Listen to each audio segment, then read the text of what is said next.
Sweet Home is the latest Netflix K-drama to deliver a blood-soaked descent into monster versus human territory. With 3 seasons of great drama and some nail-biting action along the way, there's plenty here to enjoy. If you're looking for more of the same after this show has now ended, we've got you covered. We've combed through the archives and saved you the hassle with our top 7 picks for alternate viewing. As always, let us know your favourites in the comments and which of these you've watched. So without further ado, let's start the countdown.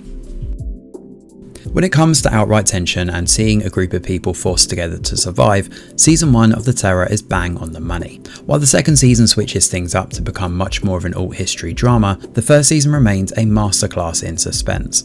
Set in 1847, The Terror follows the crews of 2 British naval vessels, the HMS Terror and HMS Erebus, on an expedition to plot a course through the Arctic North. Interestingly, the beginning portion of this story is steeped in realism. The Lost Franklin expedition did set sail with 2 ships and was stuck in the ice for 8 months. With the events following this unknown beyond bone fragments and scientific theories, The Terror dives into the horror genre, taking influence from the book of the same name to imagine a horrific scenario of just what happened to the men on board both ships. It's worth going into this one blind, and with well written characters and a decent conclusion too, this is absolutely worth your time. ICN have a knack for creating interesting spins on sci-fi and horror tropes. The latest in 2020 is an absolute belter, in the form of a 10-episode monster hunt called Search. Drawing inspiration from other tense and suspenseful horror series, Search is set on the DMZ, the Dematerialized Zone between North and South Korea. When reports of a strange creature hunting in the woods begin circulating, what ensues is a desperate fight for survival, as both Sergeant Koo Dong-jin and elite officer Song Yi-rim try to fight against this mysterious creature. There's some good character development too, and this is definitely a suitable binge watch, ending things with quite the dramatic conclusion. Black Summer is an interesting take on the downfall of humanity, sticking much closer to the days following the infection rather than cutting forward to a bleak post-apocalyptic wasteland straight away. Despite some rather strange stylistic choices and questionable character logic at times, Black Summer maintains a consistent danger throughout, and its large ensemble of characters are constantly thwarted by intelligent, fast zombies. There's an extremely tense atmosphere gripping most of the 2 seasons, and while many people remain torn over this one, we were absolutely fans of this.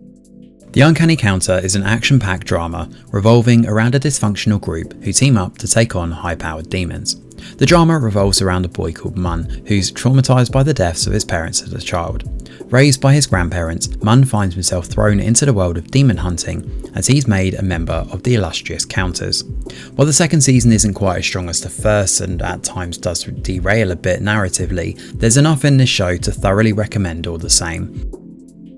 Beautifully presented and with great characterization, zombie action thriller Kingdom is quite the thrill ride.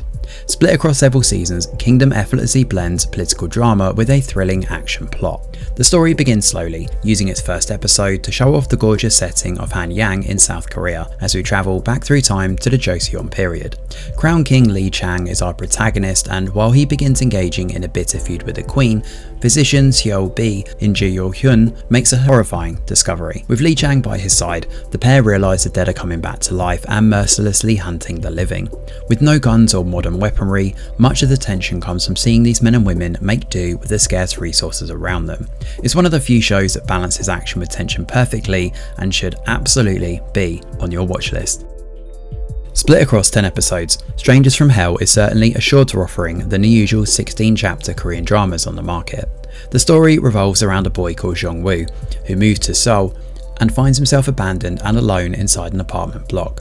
Unfortunately, it's also shared by some pretty creepy and unnerving characters. From the maniacally laughing Deok-jeon to the quiet and reserved Nambok, every character inside this block has a secret they're holding. Across the season, we learn exactly what this secret is, spilling over into a pretty climactic and thrilling finale. Strangers from Hell isn't particularly scary, but it does hold up as a compelling psychological thriller. There's some pretty gruesome scenes midway through too, and a couple of genuinely shocking segments. This one is not for the squeamish, but should be enough to reach those looking for a dose of anxiety and paranoia from their horror offerings. What does it mean to be human? As Agent Smith once said in The Matrix, humanity bears more in common with a virus or a parasite than we do the other species on our planet. So what then would happen if an alien parasite began using us as its hosts? step-forward anime thriller Parasite: The Maxim. Adapted from the popular manga of the same name, Parasite gained a lot of acclaim when it dropped on a small screen back in 2014, and it's easy to see why. The animation is gorgeously rendered, the hand-drawn scenes beautifully detailed, and the hybrid blend of rock and dubstep on the soundtrack actually works quite well to give this a unique feel away from other anime of its kind. If you're looking for more of a human versus monster fight with shades of grey and big thematic questions, Parasite is absolutely worth checking out and easily one of the better anime out there. So there we have it, our 7 TV show alternatives when you finish watching Sweet Home on Netflix. So what did you think of our picks? Do you agree? Are there any notable omissions, or do you think we're way off the mark? Either way, let us know in the comments below. Thanks for watching. Smash a like or subscribe to the channel, your support is very much appreciated. I'm Greg Wheeler, and from all of us over here at The Review Geek, we'll see you on the next video.